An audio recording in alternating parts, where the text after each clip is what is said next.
आज वह मुझे खाता है, कभी न कभी मैं भी उसे खाऊंगा। हरे कृष्णा टू एवरीवन।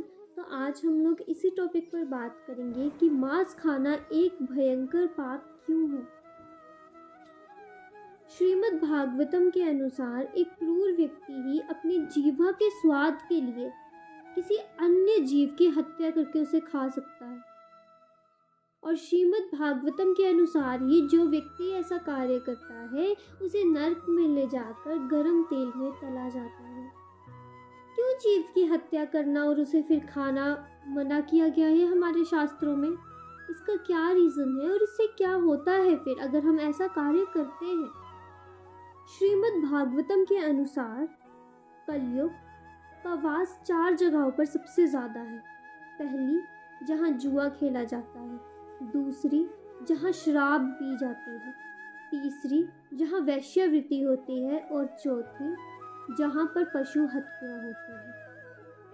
इनमें से एक है जहाँ पर पशु हत्या होती है।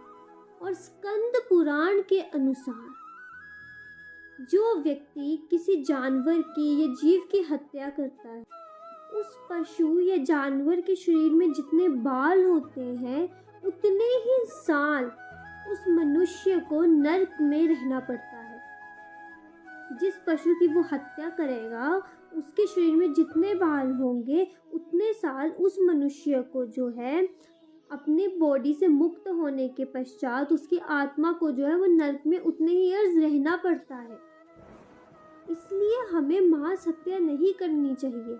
ये उनके लिए तो गलत है ही, क्योंकि हम उनकी भावनाओं को नहीं समझ रहे हैं। हम मनुष्य हैं, सबसे ज़्यादा फीलिंग्स हमारे अंदर है। हम अपनी फीलिंग्स को एक्सप्रेस कर सकते हैं बट वो नहीं कर सकते। मान लेते हैं कि हम उनकी फीलिंग्स को नहीं समझना चाहते, हम नहीं समझ रहे। मान लेते हैं कि हमारे अंदर से इंसानियत जा चुकी है, हम उनके फीलिंग्स को नहीं समझना चाहते, हम उनकी भावनाओं को नहीं समझना चाहते। लेकिन ये कोई हमारे लिए भी अच्छा नहीं है, क्योंकि हमारी मौत के बाद सब जानते हैं कि हमने एक न एक दिन मरना ही है।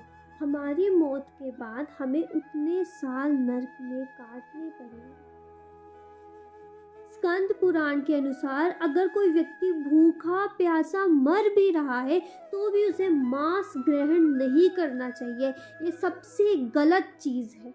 महाभारत के शांति पर्व अध्याय में यह कहा जाता है कि अगर कोई व्यक्ति शराब और मांस खाना छोड़ देता है तो उसके जीवन से बहुत से दुख कष्ट हट जाते हैं। मरण, जीवन, दुख, दर्द, पीड़ा, कष्ट, रोग, ये तो हमारे बचपन से ही हमारे अंत तक, मरण तक हमारे साथ रहते हैं, और ये सारे हमारे कर्मों के फल हैं। तो फिर क्यों हम अपने बुरे कर्मों को किसी जीव को तकलीफ देकर और बढ़ाएं?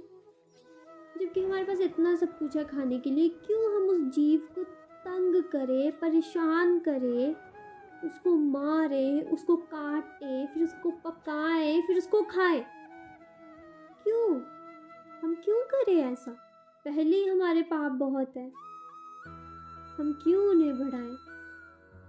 हमें तो इन पापों को कम करना चाहिए, उनकी मदद करनी चाहिए।